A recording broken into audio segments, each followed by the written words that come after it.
Welcome to the podcast. We talk about all the things that are hidden in the shadows. This is Isaac. And this is Megan. And on this episode, we talk about Cropsey. And it feels like it's been a while since an actual episode. We've been getting things together and ready for our live podcast episode and investigation.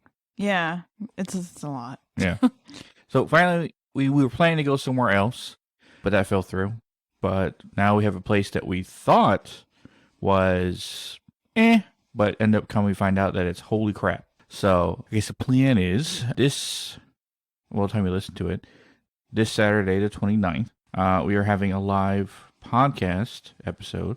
So you can see us recording in the person, as they say, at 7 o'clock this Saturday night. And then immediately following that would be the live investigation from Shadow Walker Paranormal's TikTok, right? TikTok or Instagram. We're still working out like those kind of kinks. Yeah.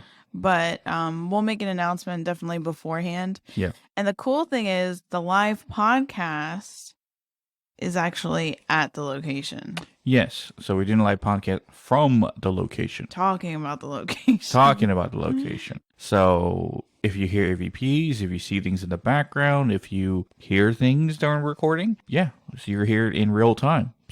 And then the recording from that episode will come out that following Monday. So even if you don't have a chance to watch it live, you still can go back and hear everything that happened. On my end, because I edit our podcast, I'm going to try to actually not edit as clean as I normally do, just so that if there is any EVPs, you guys can listen to it. And I'll put a disclaimer for the people that get upset with that. So.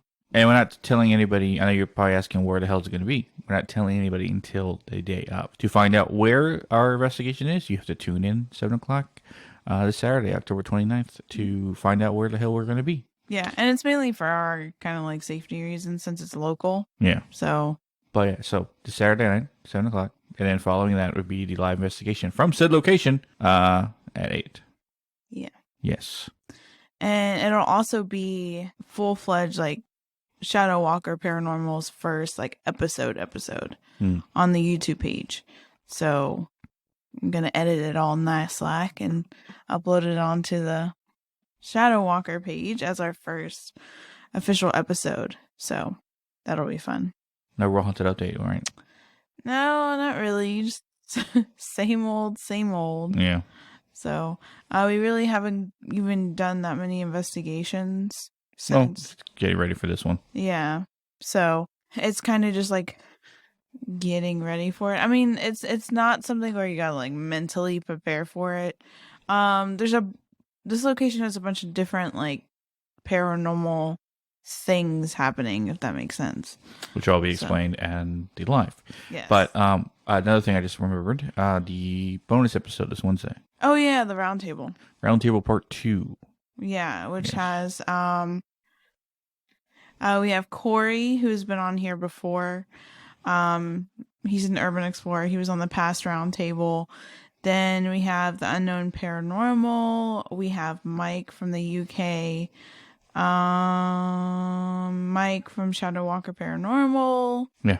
Yeah, that's everyone, right? Yeah. Yeah. Okay. Yeah. I don't have my list handy. Kind of like when I go grocery shopping, I make a list but never take it.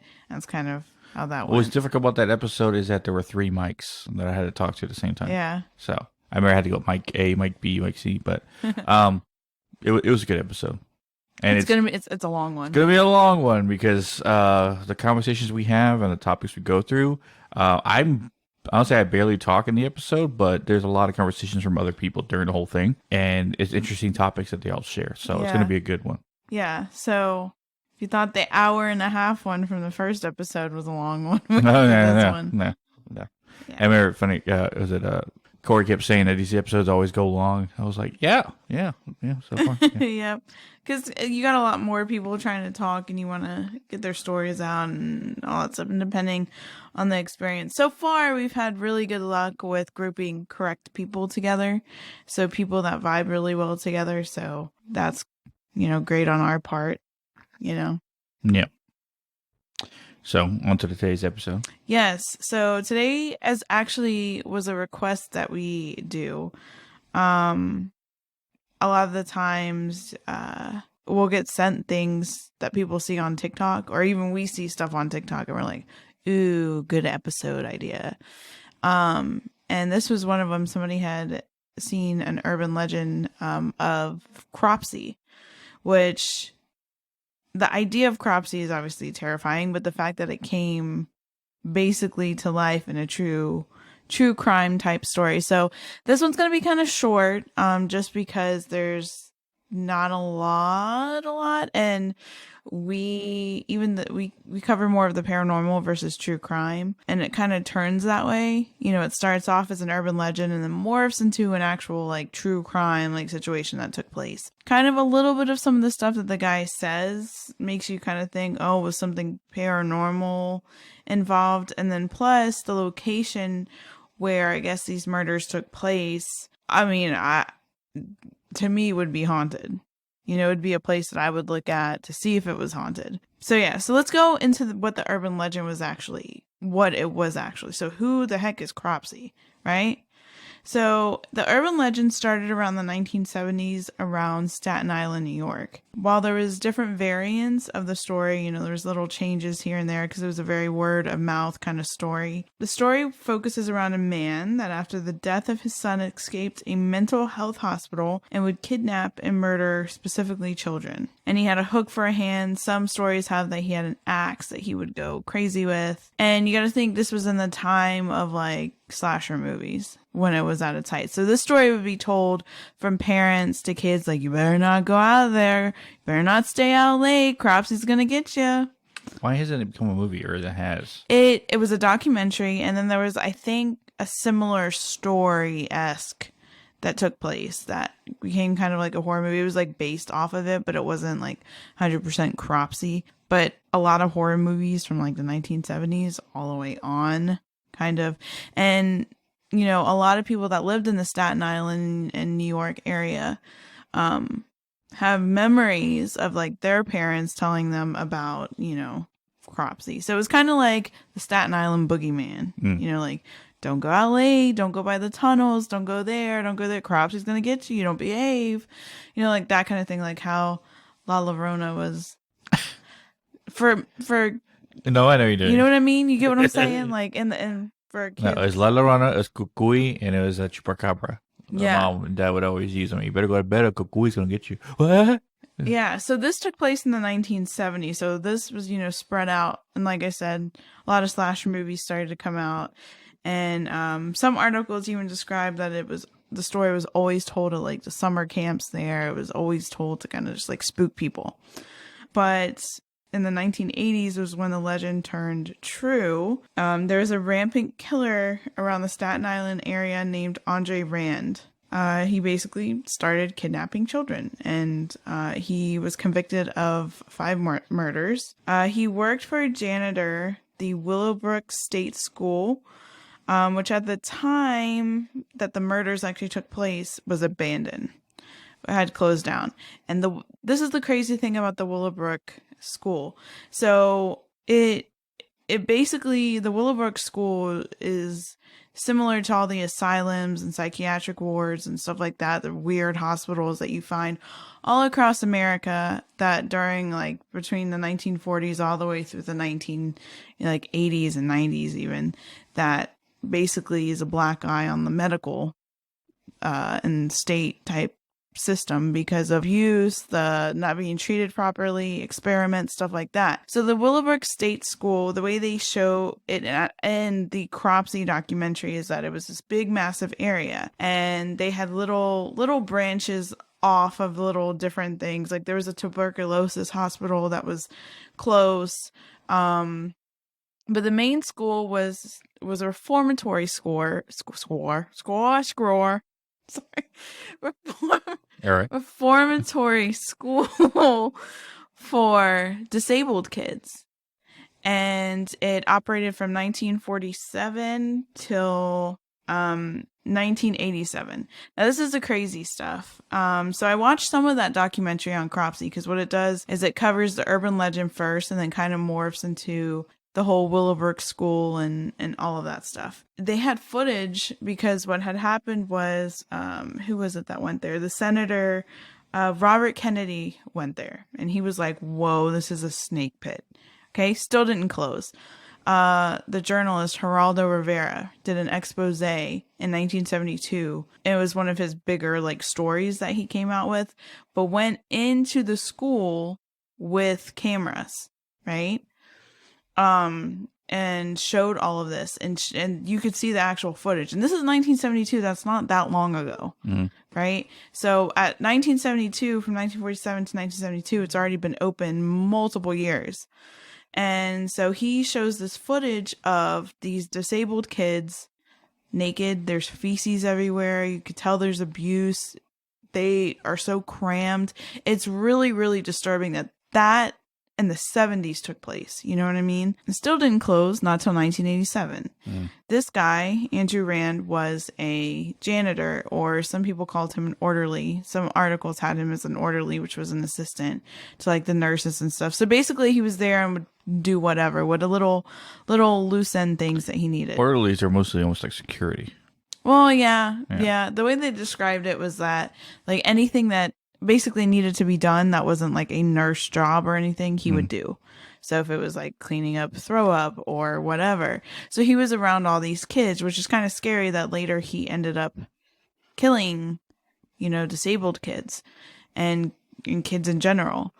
And yeah, so it ended up closing in 1987. So you can already imagine that area has just like a black cloud over it. And so, yeah, so he started actually killing people in 1987, like kids, and he lived on the grounds, but where he would do the killing was the abandoned tuberculosis part of the area hospital place that it took place in.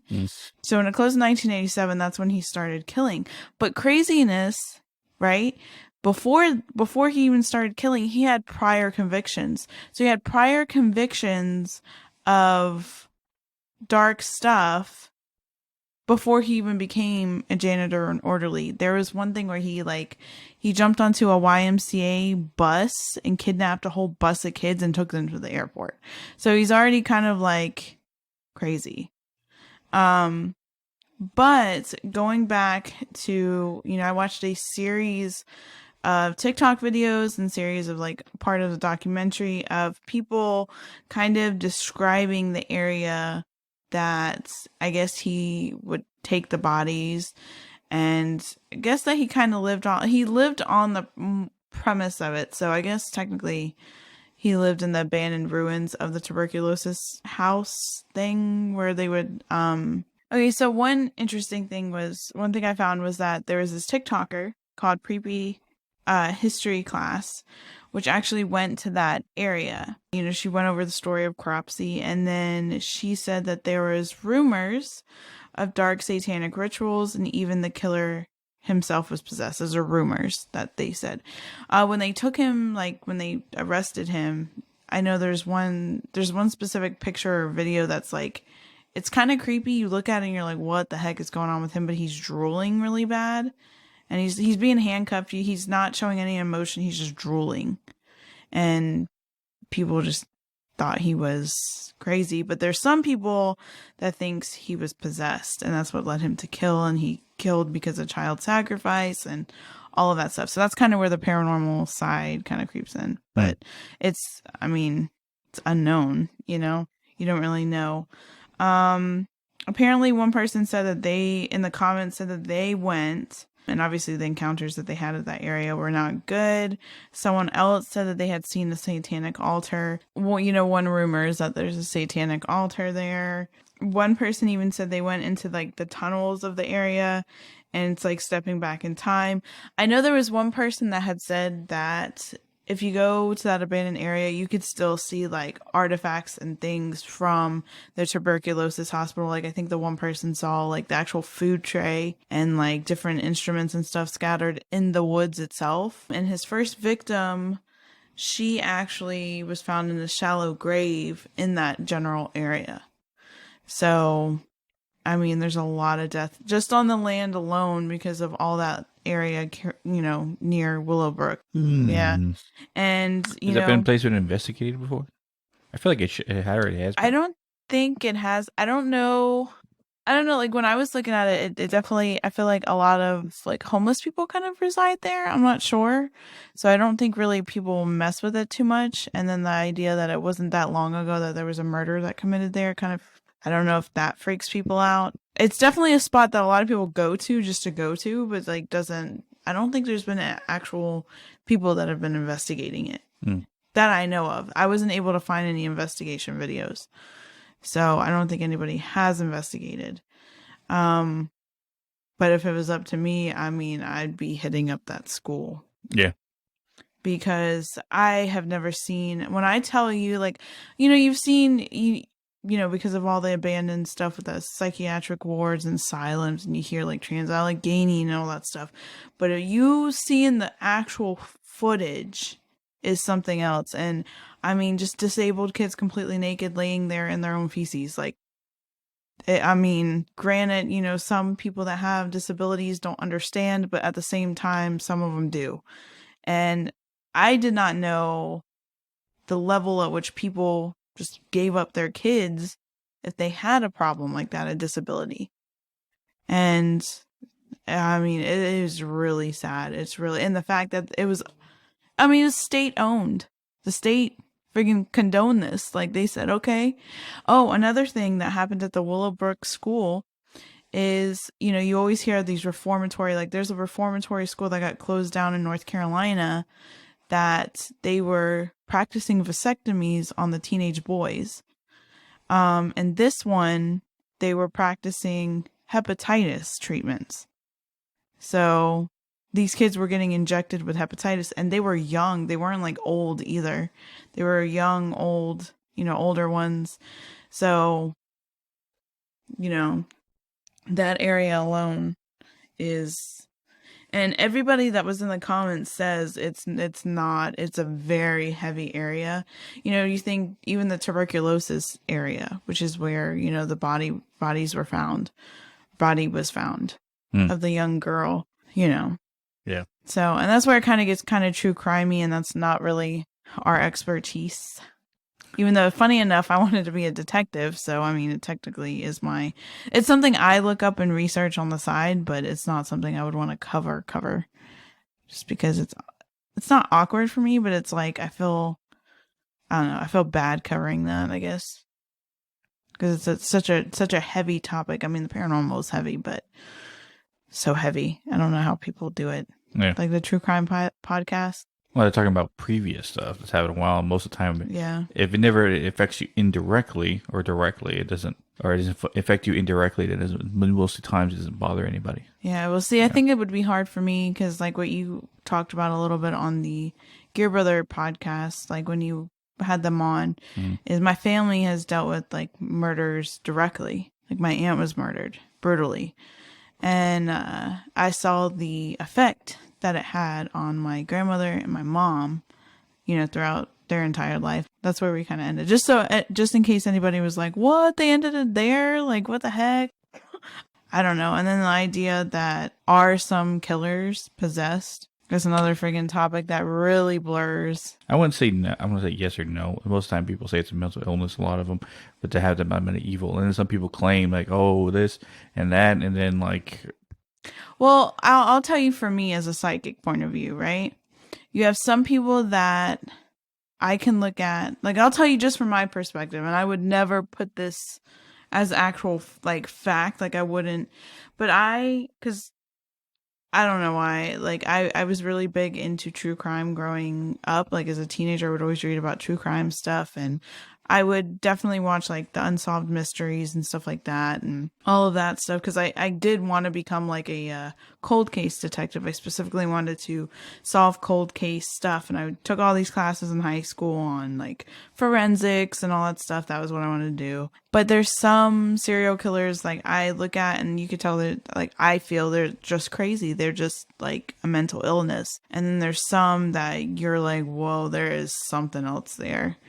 It's not very many, but like this guy, Andre, I always want to keep calling him Andrew, but Andre Rand, he literally looks just crazy. If I had to rule it, I don't think he was possessed. Like, just off a psychic point of view of looking at him, I don't think he's possessed. I think he had a mental instability. That's just my opinion. Mm. And I don't think all mental instabilities are dark attachments or possessions or whatever, but I do think there's some that get diagnosed as having like mental disorders that aren't mental disorders, that are, entity based or whatever. And I guess that kind of wraps up today's episode. Yeah, anyway, I know think it's a short one. It's so short, and you want more, be careful what you wish for this Wednesday. All right. Just like Yeah, you know 'cause that it's right so now. long. You see the time mark on Wednesday's episode, you're like, oh, this is what he meant. Yeah. But yeah, so a few announcements we had at the beginning of the episode. We might make one more announcement of more certification, I guess, and more cemented on Friday, before Saturday, just so we have everything all properly announced. Let's say that. But as for right now, yeah. So, like I said, look forward to 29th, live podcast, 7 o'clock, live investigation immediately following, most likely 8 o'clock. And all that will be from Hidden the Shadows podcast on Instagram and Shadow Walker, like I said, either the Hidden Shadow Walker Paranormal Instagram or Shadow Walker Paranormal TikTok. But like I said, Friday we'll have the more cemented answer to that question of which one it's going to be. Yeah, and this is short, but you're going to get a lot of more in-depth stuff rounding out to Halloween, so Yes. yeah, think of this as a little Teaser. break. Yeah, a little teaser, a little break. But as always, guys, you can catch our social media at Hidden the Shadows Podcast on Instagram, Hidden the Shot 6 on Twitter, Hidden the Podcast 2 on TikTok. Links to all the social media and all ways to listen to us at hiddenshadowspodcast.com. Also, check out our paranormal page, Shadow Walker Paranormal Instagram. And also, I believe we have a TikTok as well, right? Yes, I will post that in the episode description. 'Cause I All don't... right. But as always, you can catch our weirdos in the next one. Yes.